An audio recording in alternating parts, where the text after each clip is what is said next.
सुनना, अगर तू देश चला एज अ मंत्री तो तुझे लग रहा है कि हमारे देश में सुधार की आवश्यकता है? मतलब पूरे देश का मंत्री? पूरे देश का सेवक। अच्छा हाँ यार, सुधार की आवश्यकता है तो फिर बहुत सारी है। सबसे पहले अपनी सड़कों को ही देख लो, वो भी दिल्ली और बम्बई जैसे शहरों की हमेशा खुद ही रहती हैं। एग्जैक्टली। एक डिपार्टमेंट आएगा वो खोद देगा, फिर दूसरा आएगा, तीसरा आएगा, मतलब सारे साल खुदाई चलती रहती है। जनता ट्रैफिक से परेशान हो चुकी है क्योंकि चारों department sir gas, electricity, water और ब्रॉडबैंड एक साथ बैठते ही नहीं है। अब इन्हें बैठना पड़ेगा।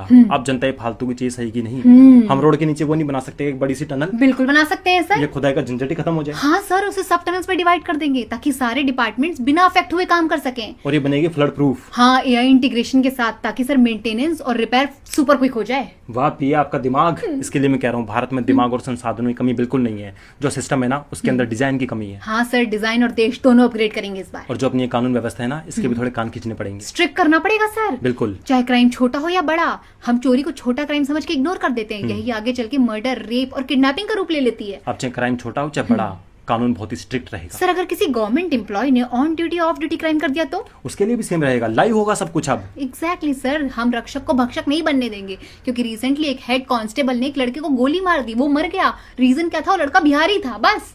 अपने रामचंद्र के साथ भी कुछ ऐसे ही हुआ था ना, कोर्ट मार्शल पे वाला। हाँ, रामचंद्र। उसका अफसर उसे डेली परेशान करता था। हाँ, उसके साथ गाली गलौज करता था, जातिगत अपमान करता था, उसे नीच दिखाता था। हाँ, सर। उसने इसकी शिकायत भी की पर किसी ने सुनी नहीं। आखिर में उसने अपने अफसर को गोली से उड़ा दिया। सर गोली भले ही रामचंद्र ने चलाई हो, मगर जो ट्रिगर है ना उस सिस्टम ने दबाया था। इसके लिए कानून का होना जरूरी नहीं है, इंसाफ का होना जरूरी है। बिल्कुल। और जब सिस्टम सुनता नहीं है ना तब विस्फोट होता है। सर रामचंद्र जूनियर था, इसीलिए प्रताड़ना और फांसी दोनों उसी को हुई। अगर वो सीनियर होता तो ऐसा नहीं होता। यहाँ मेरी रिवाज भी तो है, जिसका कद नीचा उसका पद नीचा। और जो ये अपने एम्प्लॉइज होते हैं, क्या बोलते हैं उसको, लेबर, उनकी तनख्वाह किस आधार पे तय सर होती है? Minimum wages. और वो कितना होता है? 10 से 20 हजार। बिल्कुल।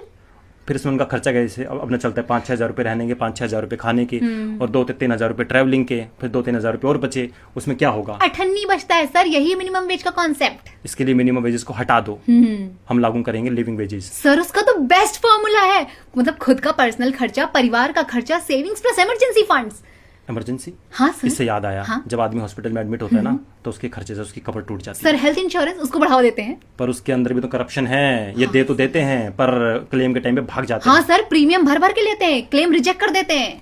तो नो रिजेक्शन वाली पॉलिसी लेके आओ, 100% क्लेम को देना ही पड़ेगा। हाँ सर, अगर इन्होंने एक बार पॉलिसी दे दी तो इन्हें क्लेम देना ही पड़ेगा। बिल्कुल। स्कैम हटाते हैं। हाँ, स्कैम को बिल्कुल खत्म कर दो। इसके लिए अब बड़े बड़े वादों से नहीं, सिस्टम से देश चलना चाहिए। एग्जैक्टली सर, तभी कुछ हो पाएगा। हाँ, बाय गाइस।